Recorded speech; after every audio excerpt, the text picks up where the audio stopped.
içki aludəsi olmuş həyat yoldaşı ilə necə rəftar etməliyik? İçki problem yaradırsa evdə.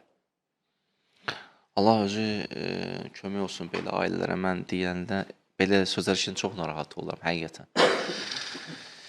Bəlkə də onun islahatı sizin səbrinizə bağlıdır. Bəlkə də onun hidayəti sizin əməllərinizə bağlıdır. İnsanların da hidayət eləmək Allahın lütfu ilə də hidayət düzdür zatən Allaha məxsusdur, amma Allahın izni ilə insan da o hidayət məcrası ola bilər, hidayət eləyə bilər insanları.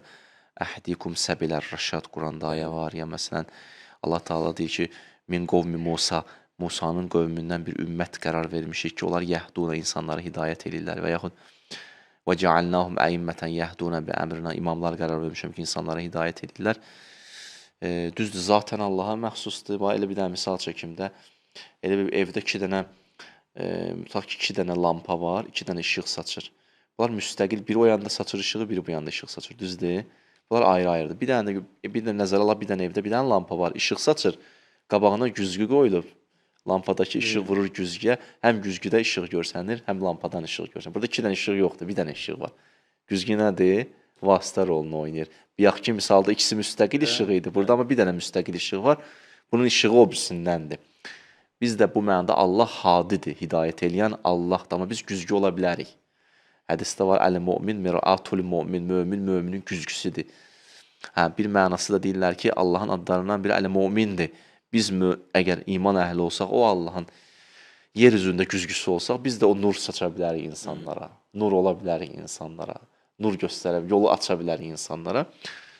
Bu mənada ola bilər ki, onun hidayəti sənə bağlıdır, xanım.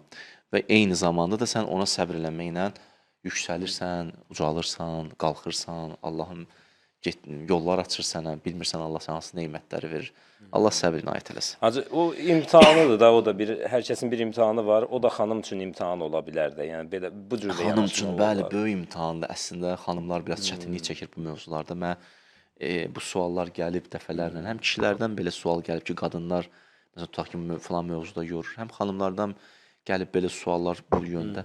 Və həqiqətən Allahın ürəyi ağrır. Allah sizə böyük səbr inayət eləsin, güc inayət eləsin inşallah. Və bu sözü də demək həmişə heç məsləhət deyil, amma bəzən olur da çıxılmaz bir vəziyyət, istisna hallar yaranır, çox problem yaradır. Məsələn, saçından tutub sürüyür, evi dağıdır, həmişə bunu artıq dərəcədə əziyyət edirsə, bu halda təbii ki, Allah bir yol qoyub da, bu məsələn boşanma yolu, düzdür, yenə deyirəm də, buna ən son həddə, ən son anda əl atmaq olar. Amma da insandır da, bu insanın cəhənnəmə dönübsə, günü güzaranı neynəməlidir hacı? Yəni, indi onun qohum əqrəbası deyər, yox, nə qədər əziyyət olsa da boşanmamalısan, bu da çıxış yoludur. Orada da indi məsələn, belə məsələnin bir tərəfinə kişinin haqqı, talaq gəlir, kişiyə düşür, gəlir bir tər ondan talaq istənilsində, bu da biraz çətinləşir, amma Allah yenə də özü kömək eləsin.